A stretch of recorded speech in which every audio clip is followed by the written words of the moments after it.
Shabbat Shalom a todos. Es, es un, es un privilegio para mí volver a estar acá, sobre todo por congregarme, porque el Señor tuvo una afectación en la salud, una laringitis, pero bueno, el Señor es bueno. Agradezco estar con todos ustedes acá. Y por último, agradecerle a Él. El Señor es misericordioso para con todos. Que continúe bendiciendo esta comunidad, eh, lamentando el fallecimiento del hermano Ernesto. Sabemos que todos tenemos una promesa que no la podemos tocar, pero está ahí, que es la promesa de la vida eterna. La Biblia dice de que muchos murieron y vieron la esperanza de lejos. Sabemos de que nuestro paso por aquí es efímero en esta tierra y pese a lo que digan los racionalistas, nosotros tenemos un reino que no es de acá. Y eso es debe ser nuestro rumbo, a pesar de todas las vicisitudes que tengamos acá. Entonces reitero de que continúe bendiciendo a esta comunidad como lo ha hecho. Y repito que es un honor volver a estar acá, exponiendo la palabra. Y abramos nuestras Biblias en el Evangelio de Juan, capítulo 1,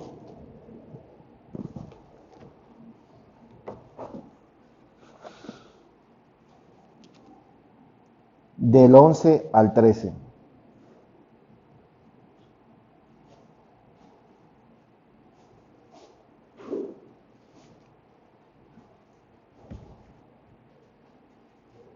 Dice la palabra del Señor así, Juan 1, Evangelio de Juan 1, Evangelio teológico, como lo llaman muchos, del 11 al 13. Dice, a lo suyo vino, pero los suyos no le recibieron. Mas a todos los que recibieron, a quienes creen en su nombre, les dio potestad de ser hechos hijos de Dios. Estos no nacieron de sangre ni por voluntad de carne, ni por voluntad de varón, sino de Dios. Repitámoslo más despacio. No hay ningún premio para adelantarnos ahí. A lo suyo vino, pero los suyos no lo recibieron. Mas a todos los que lo recibieron, a quienes creen en su nombre, les dio potestad de ser hechos hijos de Dios. Estos no nacieron de sangre, ni por voluntad de carne, ni por voluntad de varón, sino de Dios. Nuestra mano en el corazón. Bendito eres tú, Señor, Dios, Rey del universo.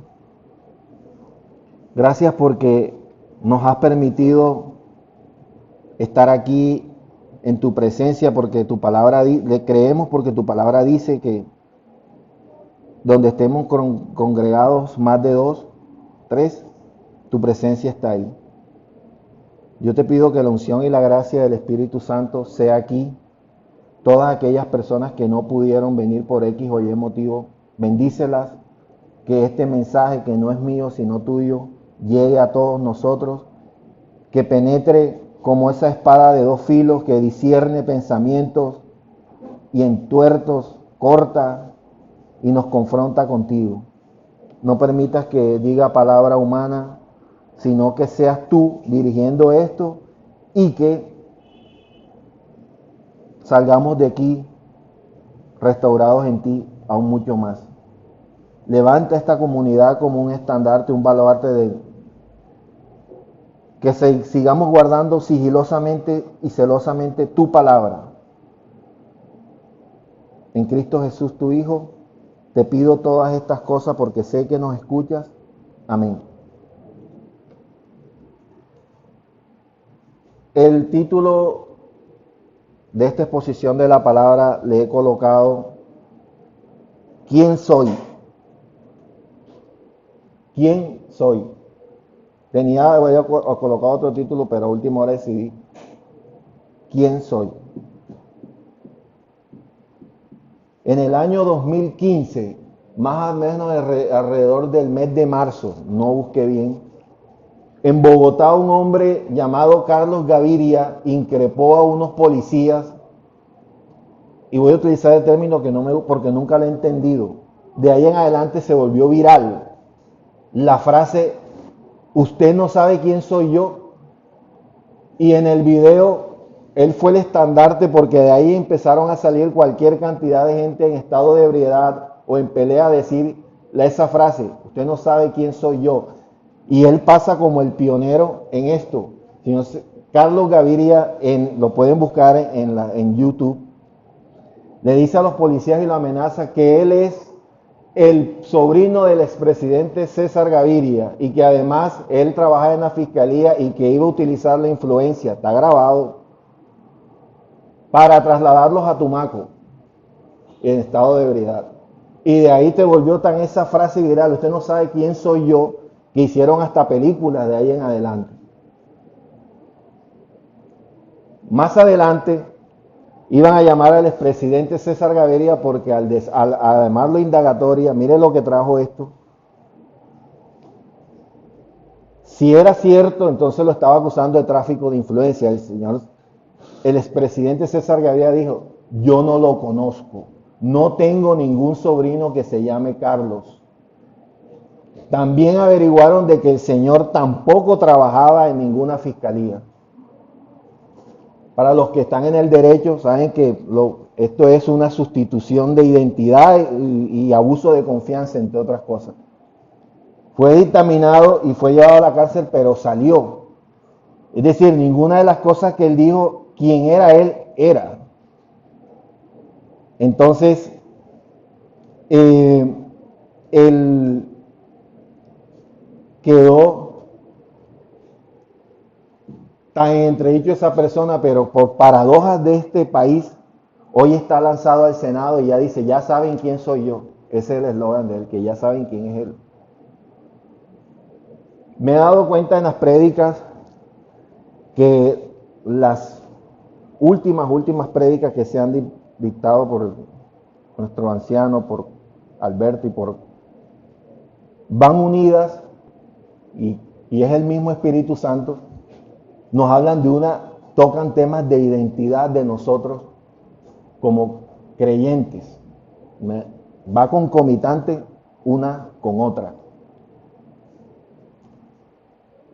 Y eso es bueno. Yo lo detecté cuando estuve viendo para hacer esta exposición de la palabra. Y llegamos a la conclusión, de acuerdo a lo que se va a exponer acá, es ¿quién soy? Parece ser una respuesta sencilla, pero no lo es. No lo es porque cuando uno le pregunta a una persona quién es, te sale diciendo yo soy un médico, yo soy un enfermero, yo soy un ama de casa. Y no sé si es que no se ha entendido o está mal formulada, pues está diciendo qué hace, mas no está diciendo quién es en realidad. La respuesta correcta sería, yo soy Roberto Redondo, una persona, un alma única, indivisible, creada por Dios y regenerada por Cristo. Eso sería una respuesta correcta. Eso sería la respuesta correcta. ¿Quién soy? En el texto que nos ocupa, básicamente trata de eso y vamos a descubrir qué es realmente una identidad en Cristo. Para decir quién soy al mundo y no estar usurpando ninguna identidad ni estar tomando íconos en nuestra vida y no dejar que Cristo realmente sea en nosotros.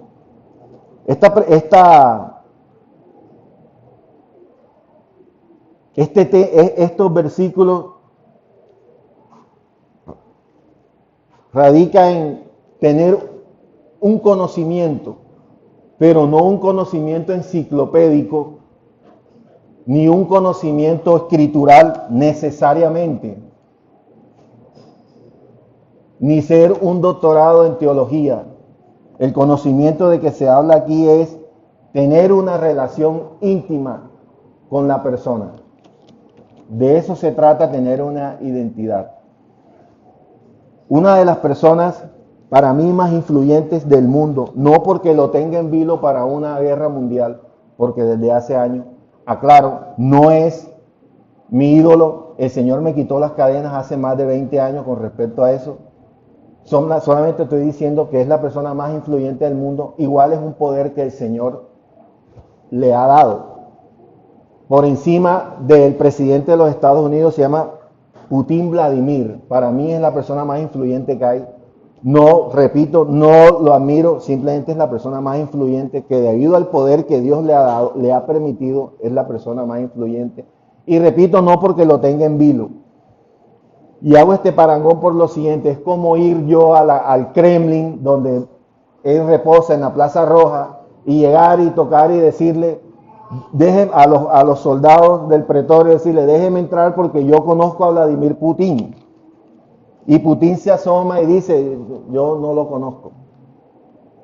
El tema de la identidad tiene que ver con un conocimiento, pero si el señor Vladimir Putin o la persona más influyente, donde yo vaya, cualquier presidente, me dice a mí, sí, dejen entrar a Alberto, porque Alberto estudió conmigo en la Universidad Estatal de Moscú, jugamos básquet y estaba perdido, pero ¿cómo así? Déjenlo entrar. El tema es aquí si nosotros conocemos a Jesús, sino si realmente Él nos conoce a nosotros.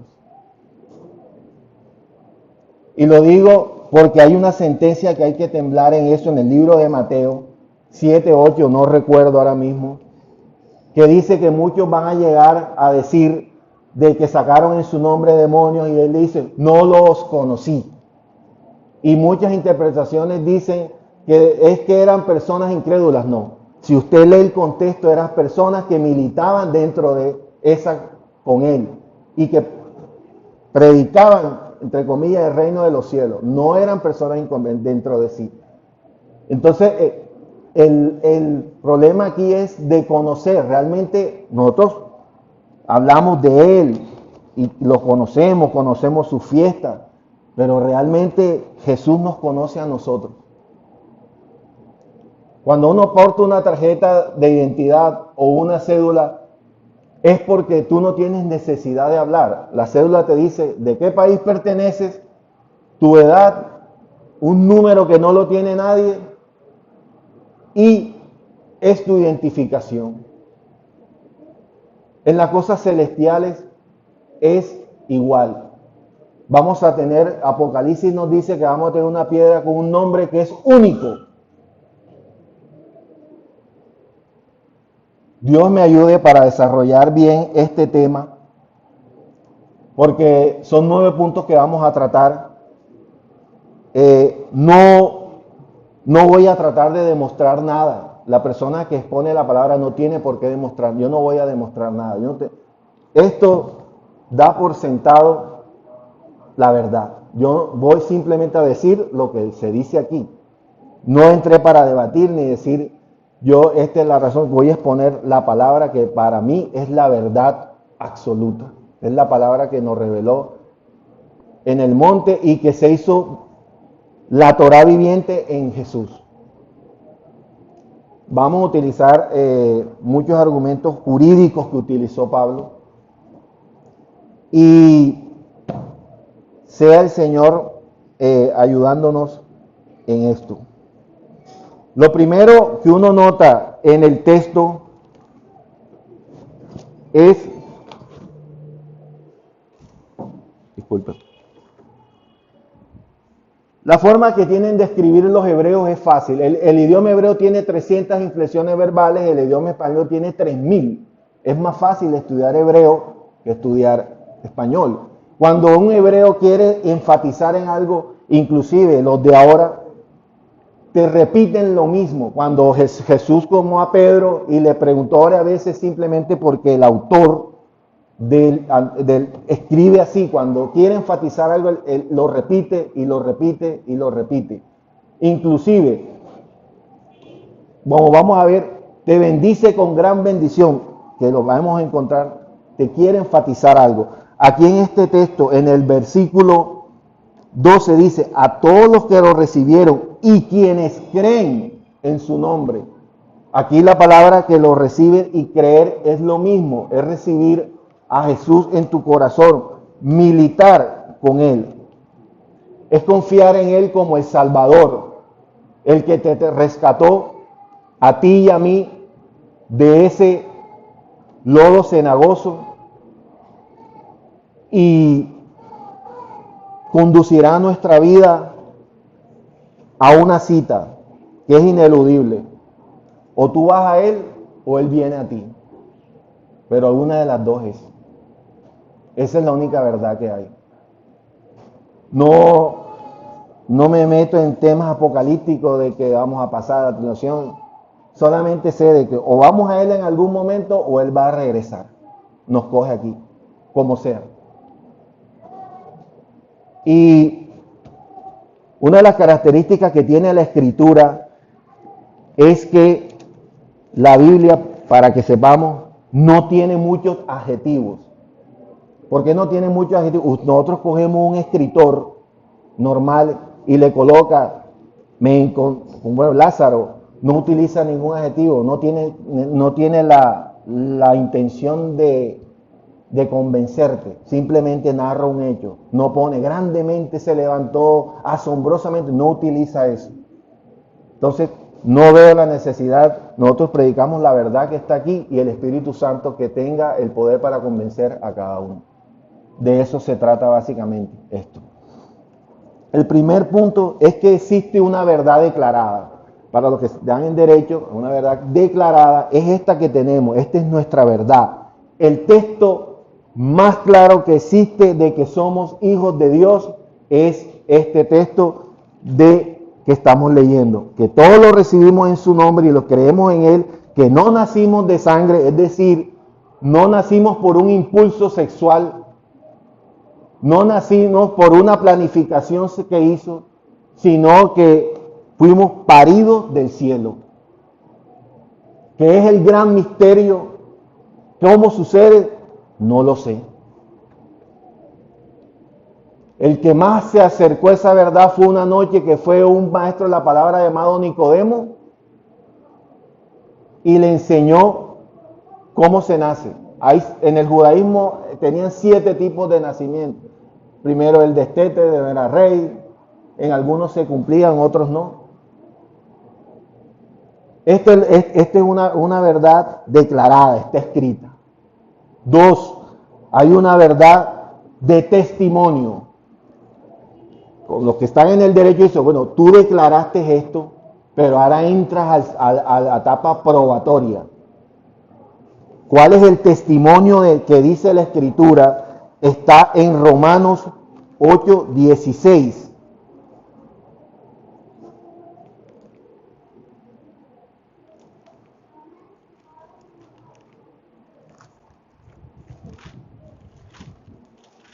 Dice, el Espíritu mismo, Espíritu en mayúscula, da testimonio a nuestro espíritu en minúscula de que somos hijos de Dios.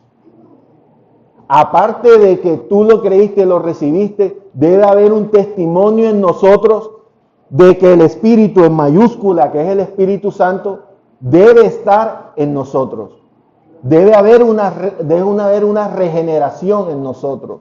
Debemos empezar a caminar y a estar mostrarnos diferentes al resto de las personas y al resto del mundo. Es una verdad de testimonio. Si lo recibiste, el Espíritu Santo debe estar en ti, debe estar en mí haciendo el trabajo. Y si yo me estoy pareciendo más al mundo o no hay ningún cambio, yo tengo un problema. Y el Espíritu Santo no es mentiroso. De hecho, nos dice que nos lleva a toda verdad.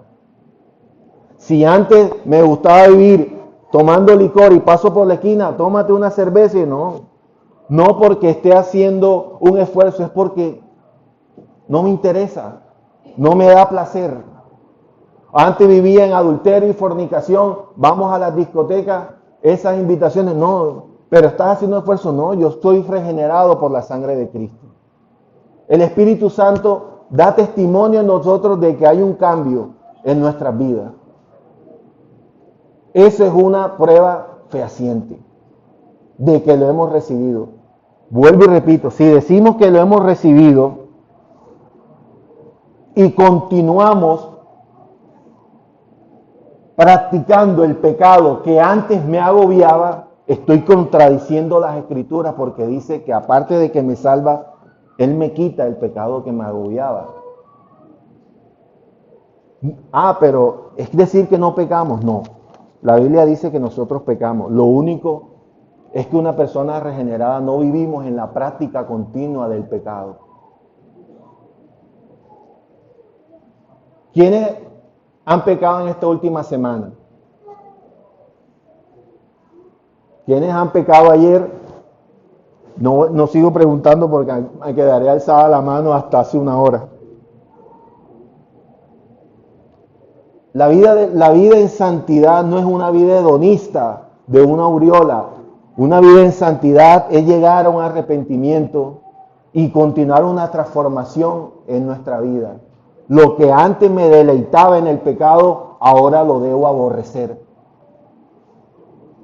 Y todas las prácticas y todas las directrices que tiene el mundo LGTBI, abortistas, no deben ser, ni siquiera tener tregua y cabida en mi corazón, porque diametralmente viola la escritura que el Señor me dijo que siguiera. Tercero, hay un compendio jurídico. Gálatas 3, 24, 25.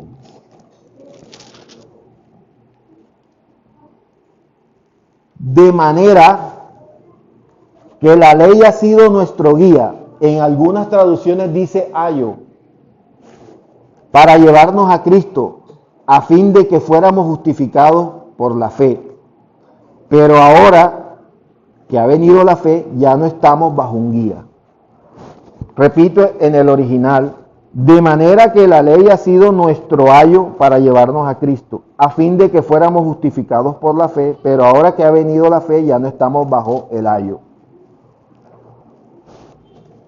¿Qué era un ayo en antigüedad? Bueno, un ayo era la gran preocupación que tenía Abraham de no tener un hijo. Tenía un mayordomo, un ayo, pero no tenía un hijo. Y la preocupación era que el mayordomo iba a heredar. El ayo era una persona que le colocaba el dueño de la hacienda, sea adinerado o no, y le enseñaba desde pequeño todas las funciones que tiene que ver con la hacienda, con el dinero, inclusive con su conducta y su ética, para cuando llegara el momento de morir, su hijo, ya crecido, siguiendo la norma regular, pudiera asumir la herencia, por ende, a los mayordomos, toda la casa.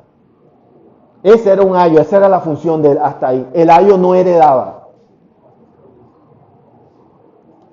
Le decía, aquí está tu hijo listo, no sé, 18, era muy joven, no sé, 20, lo que sea, aquí está tu hijo listo, sabe todas las labores del campo, puedes morir en paz porque vas a dejar tu hacienda en buenas manos.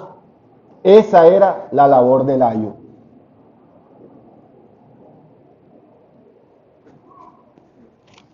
¿Y qué es entonces la ley? Segunda de Timoteo, lo más claro es segunda de Timoteo 3:16.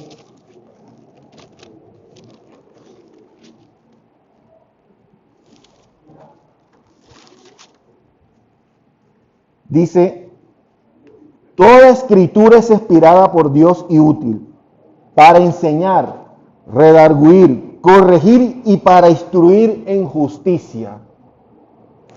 4 cosas hace la Torá.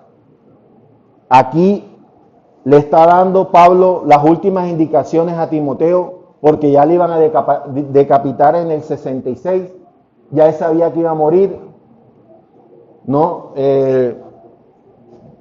No sé qué emperador era, Domiciano, y le está dando las últimas indicaciones. Yo voy a morir, Timoteo, y entiende que la Torá te enseña, te redarguye, te corrige y te instruye en justicia.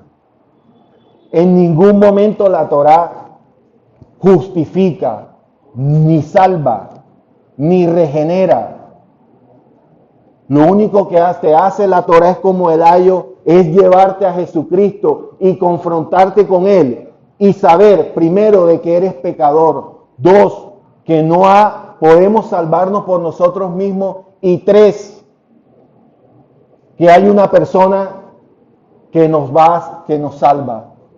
Y alguien me puede decir, ¿cómo una persona puede llevar los pecados de toda la humanidad? Pues poniendo el primer hombre que fue Adán hasta el último que va a morir y lo colocamos en una balanza, este hombre pesa más que todos los hombres juntos. Porque este hombre jamás pecó. No había un átomo de mentira en él. Y vale más como que toda la humanidad junta muerta. Y creo que no le llegan ni a los tobillos a este hombre que murió por ti y por mí. Esa es la razón porque Él vale más que todos nosotros. Y vale la pena poner mi salvación en Dios, no en Buda, no en el Dalai Lama. Allá está en la tumba de ellos, con huesos. El de nosotros resucitó. Ese es la Torá. La Torá fue dada al pueblo de Israel cuando lo libertó. Nunca se la dio en estado de esclavitud. Nadie puede cumplir la Torá en estado de esclavitud. Por eso el Señor lo saca de Egipto y se la entrega. Para nosotros poder cumplir la Torá debemos estar regenerados y ser libres en Cristo Jesús. Nosotros no somos salvos por obras, pero sí para hacer obras.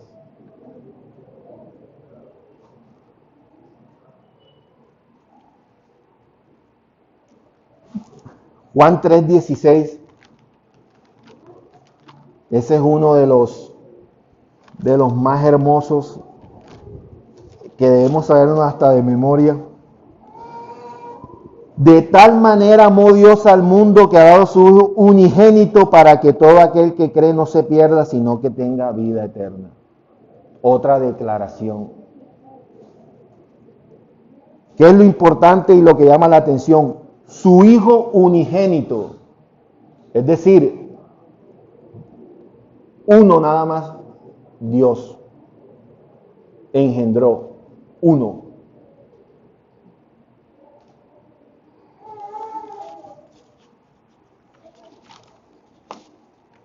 Y aquí voy a tocar unos callos. Si seguimos en los evangelios encontramos que dice de que Jesús fue el primogénito de María, que después tuvo varios hijos. Acá no dice el unigénito, que es el unigénito del Padre que lo engendró, pero es el primogénito de María, lo dice la Escritura.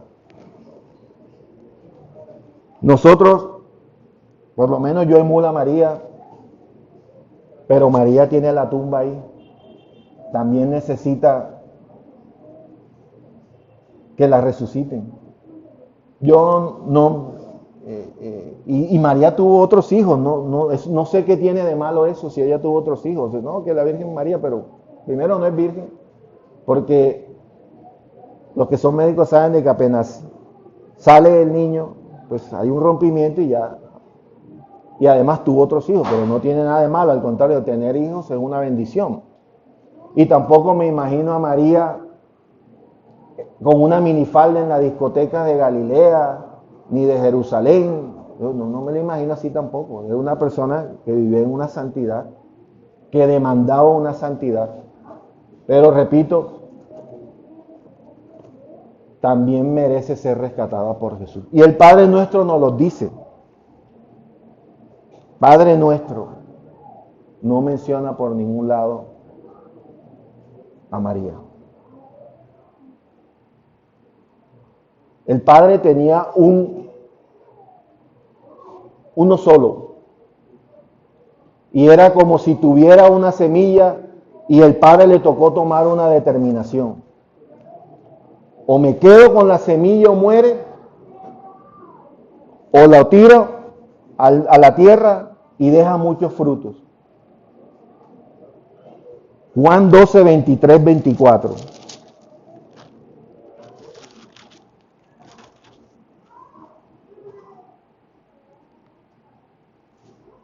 De cierto os digo que si el grano de trigo que cae en la tierra no muere, queda solo.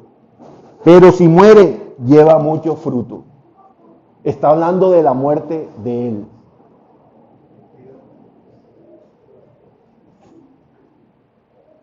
El Señor tenía, por eso es un acto de amor. De tal manera amó, voy a dejar lo que yo más quiero y lo voy a poner a sufrir, pero si no lo tiro, no va a fructificar. Y tomó la decisión de tirarlo a la tierra. Isaías 53:10 dice, de que mediante la aflicción de su hijo, él vería linaje. De toda la aflicción que sufrió, él veía linaje. Por eso hubo 3 momentos, para mí uno, pero 3 decisivos, cuando estaba en Getsemaní. Jesús entró a Getsemaní derrotado, triste, agobiado, y para mí es el punto de inflexibilidad de su vida. Porque si salía de ahí desanimado y derrotado, no había cruz. Y tú y yo nos hubiésemos salvo. Pero el Padre lo vio tan agobiado que mandó ángeles que lo animaban. Y salió del huerto diciendo, yo me crucifico. El segundo, 3 veces cayó en la cruz. A 2.5 kilómetros fue la última caída más o menos. Y Él se levantó por ti y por mí. Estando en la cruz, fue abandonado y en ningún momento me dijo, bájenme de aquí.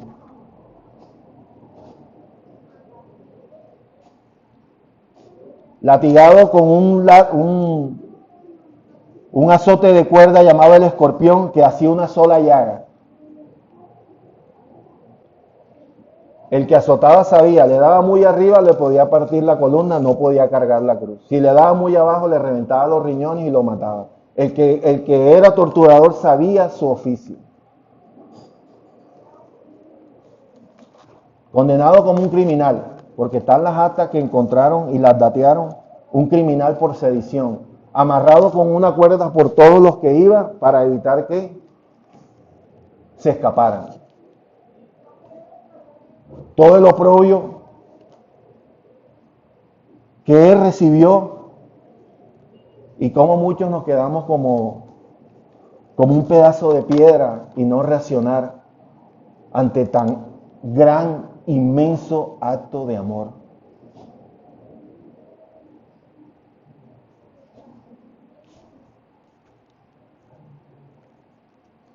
El cuarto, la seguridad de nuestra salvación. ¿Cuál es la seguridad de nuestra salvación? El capítulo que estamos leyendo.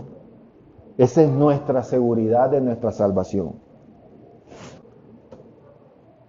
Nuestra seguridad no depende de nuestras emociones.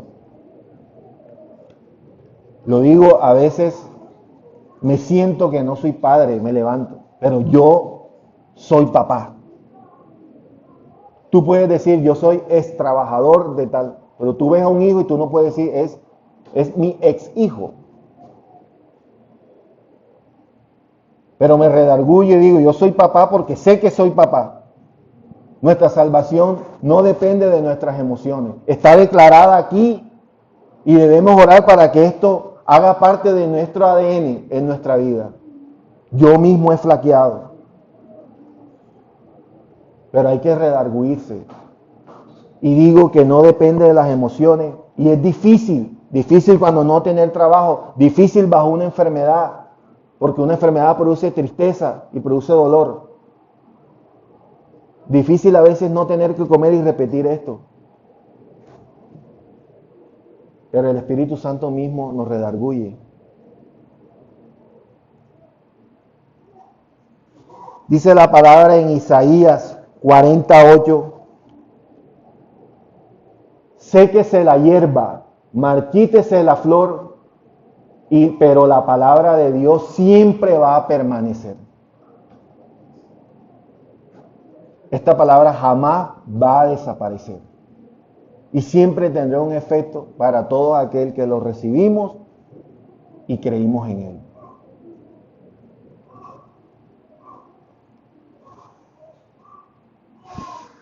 ¿Cómo debe ser 5 nuestra actitud frente al pecado? Uno de los ejemplos que estuve buscando ahora, 2, bueno, hay otros. Pedro sintió arrepentimiento porque le redarguyó el Espíritu Santo y volvió al camino. Judas sintió remordimiento y se ahorcó. Saúl fue tan engreído en el orgullo que se suicidó. Los héroes de la fe en Hebreos nos los muestran. Cuando una persona llega a uno y siente uno que solamente hay remordimiento, poco tiene que hacer uno sino el Espíritu Santo. Arrepentimiento es cuando uno sale y discute con la esposa y uno no puede trabajar bien y sabe que algo no anda bien. Y hasta que yo no llamo a la casa y le digo y le pido disculpas. La vez pasada fue porque no quise coger una basura y le contesté mal y me fui. Y no me salió nada bien y tocó llamarla. Y ella me dijo, pero ya eso se me olvidó, pero a mí no.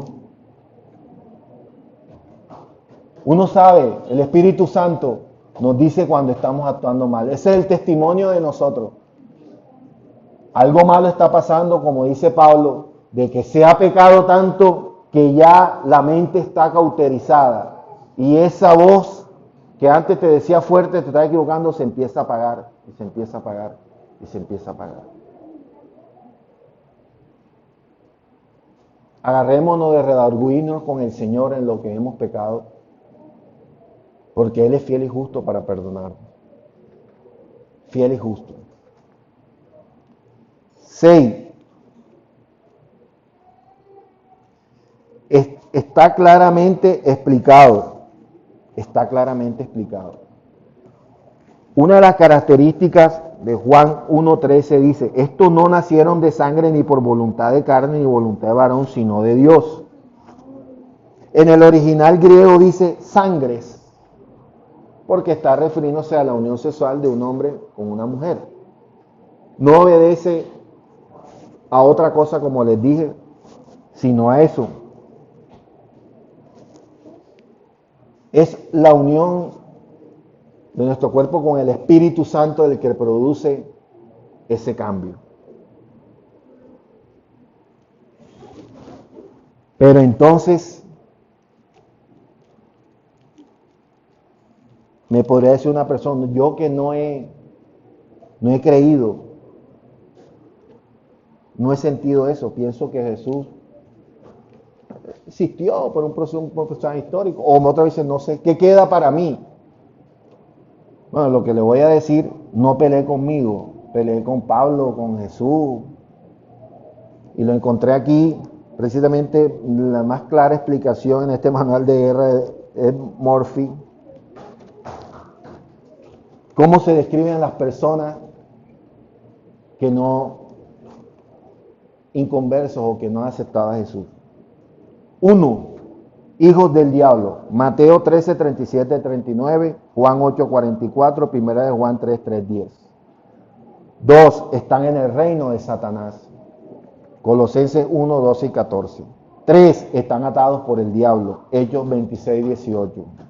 4. Están cegados por Satanás, de manera que no pueden recibir por sí mismos el evangelio. 2 Corintios 4, 3, 4. Para comprender su origen, 2 Corintios 3, 14, 15. 5. Están en el poder del maligno. 1 de Juan 5, 19.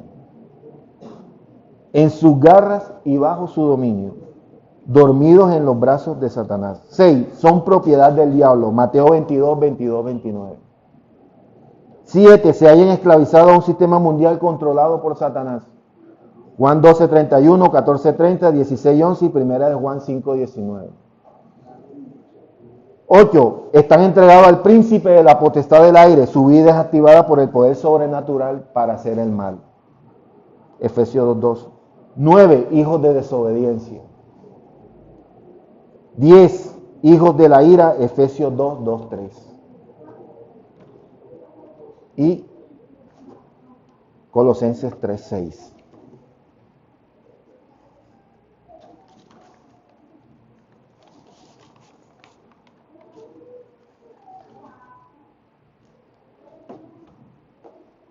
He tratado de estar demostrando estos pasajes porque generalmente cojo uno, pero no soy maestro, ni predicador. Yo lo que soy es expositor lo que intento ser un expositor de la palabra. Entonces por eso le he traído estos pasajes. El punto 7. ¿Qué heredamos? Romanos 5, 12.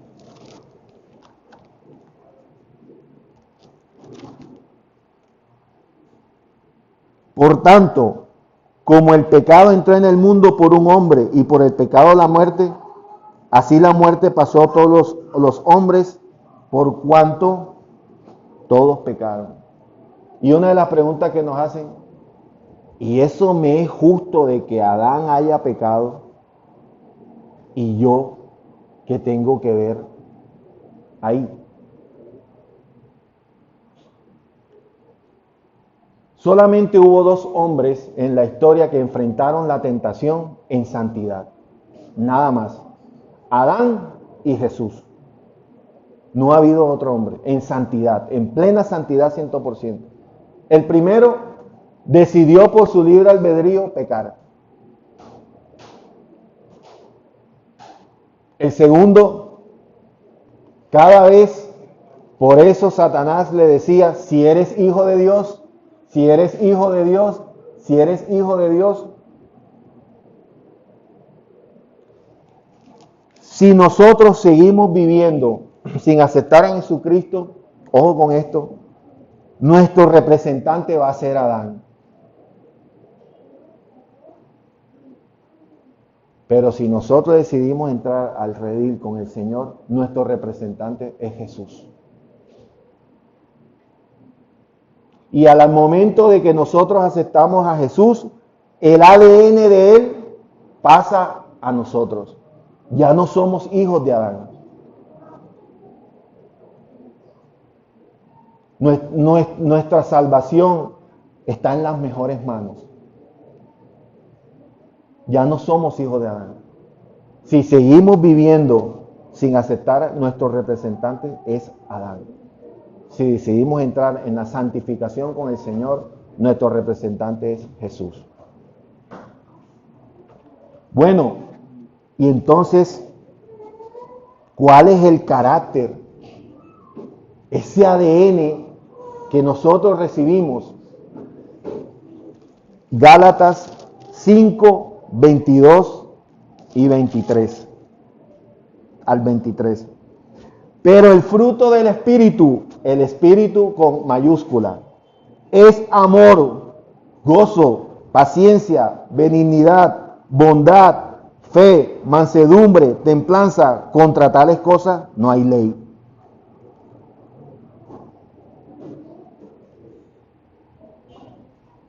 El carácter de Jesús se asume en nosotros y nos lo dice Gálatas. Nuestras obras son del cielo.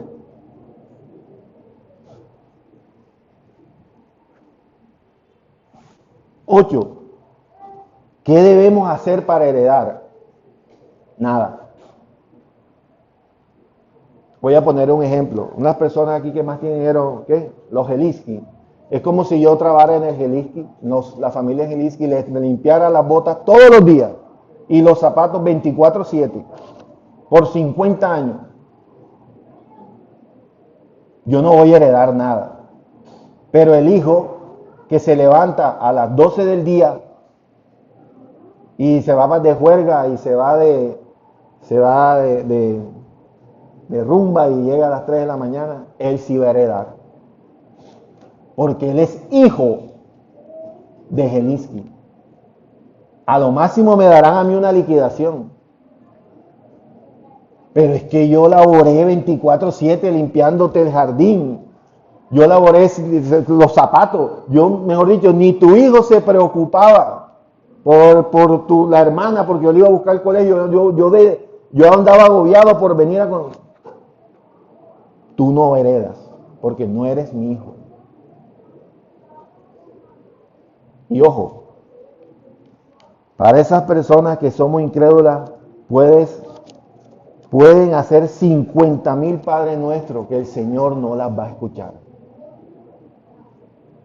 Porque la Biblia dice que el Señor no escucha un pueblo en desobediencia. Pero es que Él ha permitido, sí. La Biblia dice de que el sol sale para justos e injustos. Y por misericordia no se olvida de sus criaturas. En términos generales somos creación de Dios todos. Pero esta es la división en que nos hace que seamos hijos de Dios. La única forma de nosotros heredar es que entremos al Padre por Jesús. No hay otra forma. Alguien decía, pero es que yo no entiendo, los judíos, ellos serán salvos. No. El que no acepta a Jesucristo no va a entrar. Es sencillo.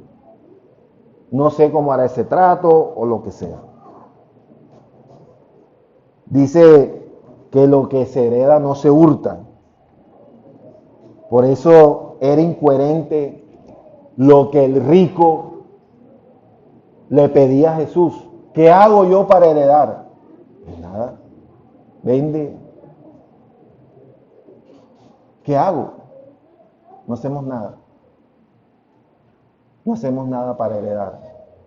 Entrar simplemente por Jesús. Y no se trata de heredar riquezas como Joel Osteen o carros como Kenneth Copeland o mansiones como Cash Luna. Supérate a ti mismo, tú eres la mejor versión de ti. No se trata de heredar riquezas. Si fuera eso, Jesús nos hubiese mostrado ese ejemplo. De hecho, Jesús se escondía para no ser rey. Y desestimó muchas cosas, como las desestimó Moisés en su momento también, como dice la Escritura. Nuestra salvación es una bendición espiritual y total. Que a pesar de que la muerte se ensombrece y que al final puede triunfar sobre nosotros, al final nos levantaremos en un nuevo reino con nuestro Padre. Efesios 1:3 nos dice: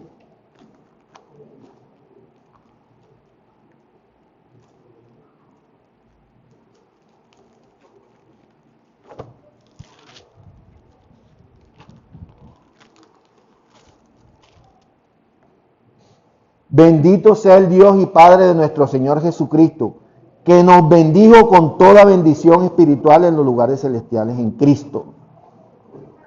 Nos bendijo con toda bendición. Mira cómo el hebreo nos bendijo. Dentro de la gramática española eso te abrió un error, pero en el hebreo no. Nos bendijo con toda bendición. La máxima bendición que podemos tener, la vida eterna.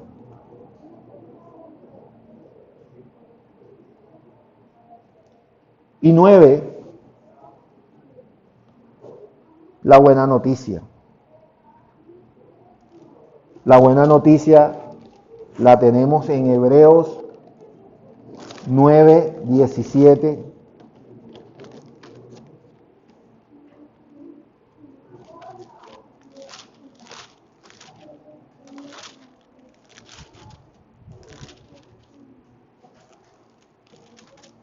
Dice, porque el testamento con la muerte se confirma,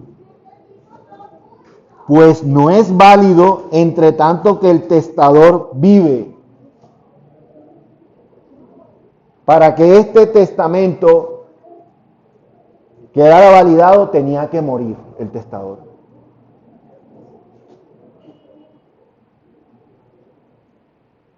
La buena noticia es que murió y que es ahora y que es ya. Así que pasemos usted y yo a reclamar el testamento, porque el testador murió y mejor aún, resucitó. Oremos. Bendito eres tú, Señor Dios, Rey del universo. Gracias, Padre, por todo lo que nos das. Gracias, Padre, porque tú eres bueno, nos consuelas y que a través de tu escritura, tu espíritu nos convence de que quizás estés cada vez más cerca, no importa. No nos hagas desfallecer en la fe. Ayúdame, Señor, a no desfallecer en la fe, a caminar contigo, a mostrar el fruto, porque no son frutos, sino el fruto. Y que sigue guardando esta comunidad como la ha seguido guardando hasta ahora. Gracias por el señor Carlos, gracias por Alberto, gracias por Miguel, gracias por todas las mujeres acá.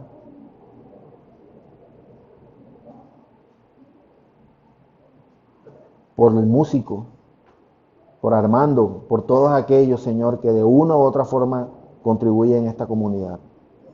En Cristo Jesús, tu Hijo. Amén.